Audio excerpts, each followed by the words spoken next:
Hi everyone. Refraction of light त्याच्यावरचे उदाहरणं खूप चांगल्या प्रकारे आपण समजून घेतले. याच्यानंतर आपल्याला समजायचे आहे की रिफ्रॅक्शन ऑफ लाईट हा आपल्या ॲटमॉस्फिअरमध्ये कधी आपल्याला पाहायला मिळते आणि त्याची इफेक्ट कशी आपण ऑब्झर्व्ह करू शकतो. तर याच्यामध्ये आपण 5 गोष्टी पाहणार ज्याच्याने आपण ऑब्झर्व्ह करू शकतो की अच्छा रिफ्रॅक्शन ऑफ लाईट आपल्या ॲटमॉस्फिअरमध्ये सुद्धा होते.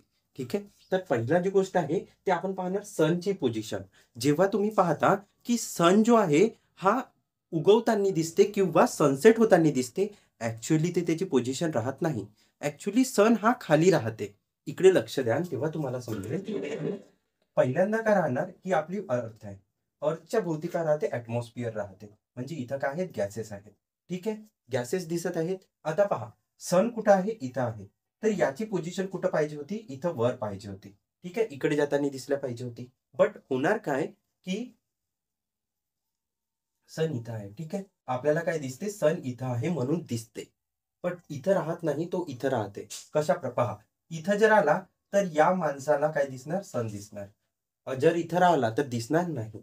बट सनचे रेस का राहतील असे सरळ सरळ सरळ सरळ जातील. गेल्या पाहिजे होते. बट इकडे पण गेल्या पाहिजे होते है ना.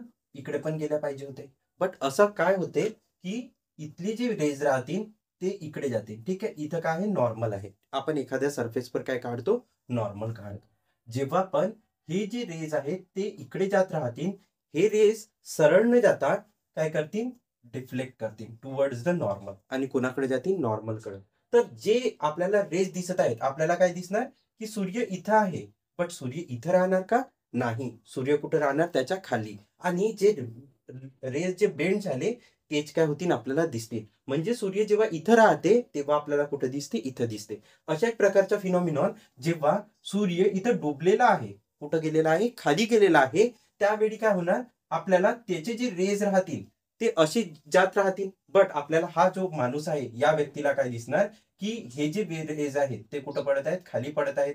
हे कुठं गेला पाहिजे होते वर. बट बेंडिंग ऑफ लाईट झाल्यामुळे ते कुणाकडे आले त्याच्या डोळ्याच्या समोर आले आणि त्याला हा जो सूर्य आहे तो कुठं दिसते इथं दिसते. तर त्याला ऑब्झर्व होणार की सूर्य वर आहे म्हणून बट सूर्य ऍक्च्युली खाली डीप गेलेला असेल. तर आपण यालाच कसं लिहू शकतो की sun position during sunrise and sunset. तर सनची पोझिशन सनराईजच्या वेळी आणि सनसेटच्या वेळी ही काय राहते तर due to refraction sun rays takes curve. Sun rays काय करतात टर्न करतात काय तर आपले रेज. आता पहा हिच्यामध्ये दोन मीडियम तयार होतील. पहा इकडे काय राहते रेअर मीडियम राहते आणि इथं काय राहणार डेन्सर मीडियम. का बरं कारण की इथं जो सन आहे त्याच्या भोवती तर स्पेस आहे आणि स्पेसमध्ये एअर आहे का नाही. त्याच्यामुळे तिथं पार्टिकल्सची डेन्सिटी काय आहे शून्य आहे आणि पार्टिकलची डेन्सिटी शून्य आहे. बट इथं काय आहे अर्थच्याच भोवती ॲटमॉस्फिअर आहे आणि त्याची काय आहे डेन्सिटी आहे. त्याच्यामुळे आपल्याला काय दिसणार इथं डेन्स आहे इथं एअर आहे म्हणून रिफ्रॅक्शन पाहायला मिळणार. आणि या रिफ्रॅक्शनमुळे काय घडून येणार तर ही जी सूर्याची पोझिशन आहे ती आपल्याला थोड्या वेळपर्यंत वर दिसते. म्हणजे सूर्य उगवण्याच्या 5 मिनिटाच्या आधी तो आपल्याला दिसायला सुरुवात होते. तशाच प्रकारे सनराईज झाल्याच्या नंतर सुद्धा 5 मिनिटापर्यंत तो आपल्याला वर दिसते. ठीक आहे. इतकी गोष्ट समजली असेल म्हणजे तुम्हाला हा गोष्ट समजली की due to refraction sun rays takes curve in earth atmosphere towards the normal due to which sun appears up. Sun कुठं दिसते अपियर दिसते वरच्या साईडला before sunrise and after sunset. सनसेटच्या पूर्वी पूर्वी सुद्धा सनराईजच्या पूर्वी सुद्धा आणि सनसेटच्या नंतर सुद्धा. त्याच्यानंतर लक्ष द्या तर ट्विंकलिंग ऑफ स्टार दिसेल तुम्हाला. म्हणजे तारे चमकतात. तर या तारेच्या चमकण्याच्या मागे सुद्धा रिफ्रॅक्शन ऑफ लाईट आहे. आणि जो आपल्याला जो स्टार दिसत आहे किंवा सॉरी प्लॅनेट दिसत आहे तो प्लॅनेट चमकत नाही स्टार चमकतात. तर याच्या मागेचा रिझन कोणता असा लिंक आहे ज्याच्यामुळे प्लॅनेट जो आहे तो आपल्याला चमकताना नाही दिसत पण जे स्टार्स आहेत ते चमकताना दिसतात. तर समजा ही आपली कोण आहे पृथ्वी आहे. पृथ्वीच्या जवळ कोण राहतात प्लॅनेट राहतात आणि स्टार जे आहेत ते पुष्कळ दूरपर्यंत राहतात.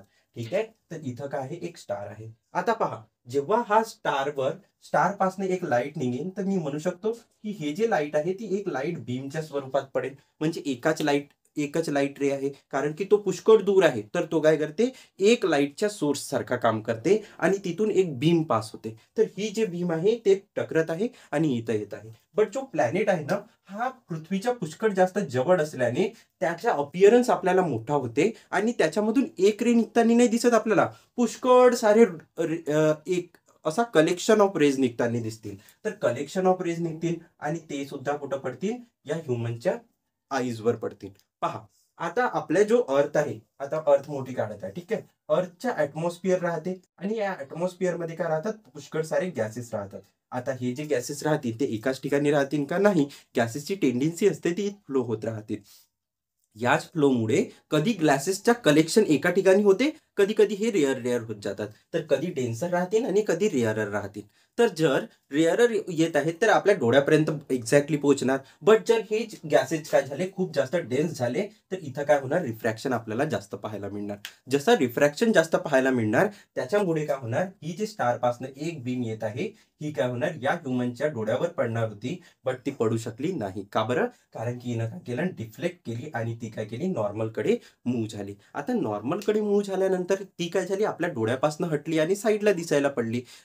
साईडला झाली तर आपल्या डोळ्यावर पडू शकणार का, नाही. त्याच्यामुळे आपल्याला तो दिसणार का, नाही. तर जेव्हापर्यंत तो डेन्स राहणार तेव्हापर्यंत तिची डायरेक्शन दुसरी राहणार आणि तेव्हापर्यंत आपल्याला स्टार दिसणार नाही. मग जशी डेन्सिटी कमी झाली, पुन्हा आपल्याला दिसायला सुरुवात करणार. आणखी जसं बंद झाला तशा प्रकारे काय होणार, जर डेन्सिटी वाढली तर आपल्याला दिसणार नाही, बट डेन्सिटी कमी झाली तर आपल्याला पुन्हा दिसायला सुरुवात करणार. अशाच प्रकारे काय होणार, तो स्टार एक वेळेस दिसणार, एक वेळेस नाही. म्हणून आपल्याला तो ट्विंकल करताना दिसते, म्हणजे की चमकताना दिसते. का स्टार. बट प्लॅनेटच्या केसमध्ये असं होणार का, नाही. प्लॅनेटच्या केसमध्ये काय होते, की हा जो प्लॅनेट आहे, आता स्टार होता, आता काय झाला, प्लॅनेट झाला. प्लॅनेट म्हणजे ग्रह, स्टार म्हणजे काय, तारा. तर आता हा जो स्टार आहे हा जवळ आहे आणि जवळ असल्यामुळे हा अपियर मोठा होते. आपल्याला मोठा राहते का, नाही. बट अपियर काय होते, मोठा होते. आणि आपल्याला काय दिसते, की याच्यामधून असे बहुत सारे जे लाईटचे बीम आहेत ते काय होत आहेत, निघत आहेत. आता पहा, जर एक लाईटची बीम आहे आणि दुसरी लाईटची बीम आहे, ते दोन्ही निघत आहेत.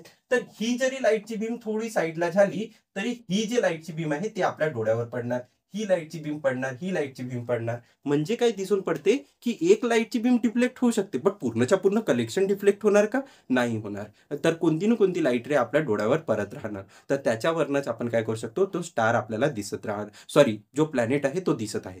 प्लॅनेट का बरं दिसते, कारण की त्याचे जे रेज आहेत ते कलेक्शन सोबत येतात आणि जो स्टार राहते त्याचे जे रेज येतात ते फक्त एका पॉइंटच्या सोर्स सारखे येतात. म्हणून स्टार आपल्याला दिसते आणि प्लॅनेट दिसत नाही. यालाच आपण कशा प्रकारे लिहिला, twinkling of star. The star are far away from the earth, खूप जास्त दूर आहे. It acts like a point star, तो कसा बिहेव करते, पॉइंट स्टार सारखा. अँड अ स्मॉल डिफ्लेक्शन, जर एअर मध्ये थोडासाही डिफ्लेक्शन झाला, थोडीशी डेन्सिटी कमी जास्त झाली in air, density causes the changing in a position of a light ray. काय करते, तो लाईट रेची जे पोझिशन आहे तिला चेंज करून देते कम्प्लिटली. म्हणून आपल्याला तो ब्लिंक होताना दिसते, स्टार ट्विंकल होताना दिसते. आता पहा, याच्यामध्ये जे प्लॅनेट्स राहतात ते स्टेडी राहतात. आता हा याच्या मागे काय रिझन आहे, तर planets are too close to earth. Planet काय आहेत, खूप जास्त जवळ आहेत. आणि as a compare to sun, कोणाच्या कंपॅरिझन मध्ये, सनच्या कंपॅरिझन मध्ये, सन किंवा स्टार म्हणू शकतात. सन लिहिण्यापेक्षा स्टार लिहा, ठीक आहे, स्टारच्या कंपॅरिझन मध्ये. So it behaves like a collection of a point source. एका पॉइंटच्या सोर्स सारखे कलेक्शन आहे, एकच आहे का, नाही, पुष्कळ सारे आहेत आणि पॉइंट सोर्सच्या कलेक्शन सारखे बिहेव करतात.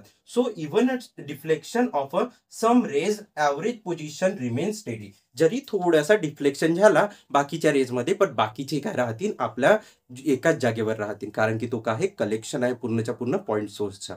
म्हणून आपल्याला जो आपला प्लॅनेट आहे तो एकाच ठिकाणी दिसते आणि तो ब्लिंक होताना दिसत नाही. का बरं, कारण की तो पृथ्वीपासून पुष्कळ जास्त जवळ आहे, ज्याच्यामुळे त्याच्यामधनं निघणारे रेज जे राहतील ते collection of a point source सारखे बिहेव करते.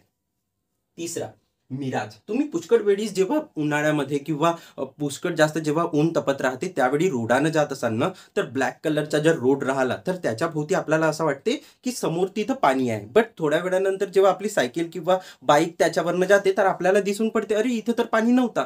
म्हणजे काय झाला, आपल्या डोळ्यासोबत छलावा झाला. तिथं वॉटर होताच नाही पण आपल्याला दिसला, अपियर झाला. म्हणजे हा का बरं झाला असेल, तर पहा, तर याला आपण म्हणतो छलावा म्हणतो आणि छलाव्यालाच इंग्लिशमध्ये म्हणतात मिराज. तर मिराज का बरं ऑकर होते, तर एक सरफेस जे राहते ना, जे रोडाची सरफेस राहणार ती पुष्कळ जास्त गरम होते आणि ही जी गरम झालेली सरफेस आहे त्याच्यामुळेच काय होणार, आता एक सरफेस काय झाली, गरम झाली. हा कोण आहे आपल्यासाठी, रोड. रोडची सरफेस काय झाली आहे, पुष्कळ जास्त गरम झाली आहे. तर जर ही रोडची सरफेस पुष्कळ जास्त गरम झाली तर याच्यावर असणारे जे गॅसेस आहेत ते पण काय होतील, गरम होतील. आणि जशी गॅस गरम झाली तर ती काय करते, स्वतःला एक्सपांड करते. बट ही गॅसेस पूर्णच्या पूर्ण वरपर्यंत करतील का एक्सपांड, नाही. तर काहीच वेळापर्यंत इथे एक्सपांडेड राहतील. बट इथं आपल्याला काय दिसेल, एक्सपांड झाल्यामुळे याची जी डेन्सिटी आहे ती कमी झाली आहे.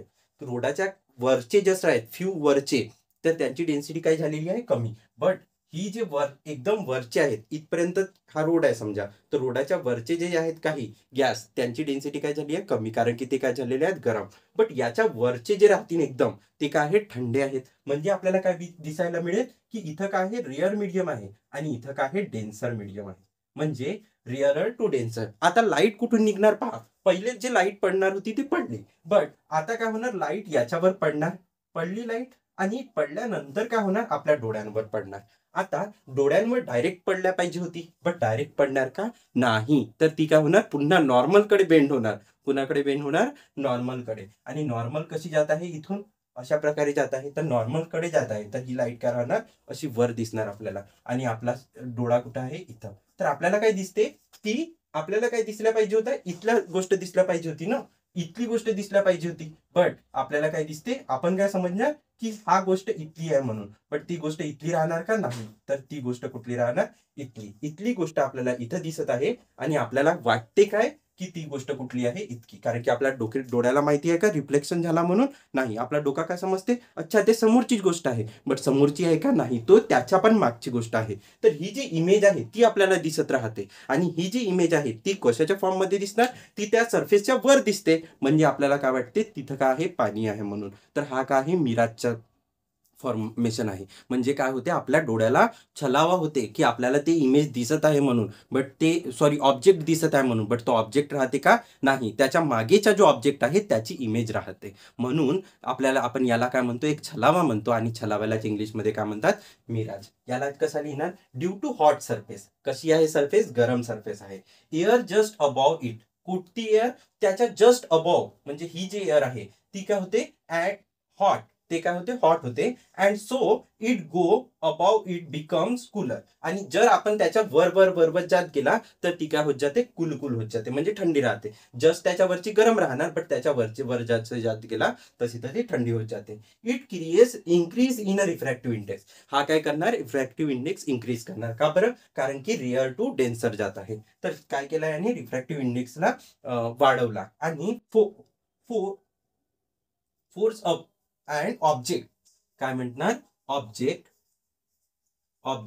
Appear, the appearance of object, इथं मोडा, appearance and the appearance of objects image as a real object. आपल्याला काय वाटते, की जे ऑब्जेक्टची इमेज आहे तोच खरा ऑब्जेक्ट आहे म्हणून. बट तसा असते का, नाही. तो त्याच्या मागचा जो ऑब्जेक्ट आहे त्याची इमेज पडत राहते. आपल्याला काय वाटणार की हा वाला ऑब्जेक्ट आहे म्हणून, बट तो ऑब्जेक्ट राहते का, नाही. याची इमेज पडत राहते आपल्या डोळ्यांवर. आणि यालाच आपण काय म्हणतो, मिराज म्हणतो. काय म्हणतो, मिराज. आता पहा याच्यामध्ये शेकी object above the hot surface, त्याच्यानंतरचा पॉइंट आहे.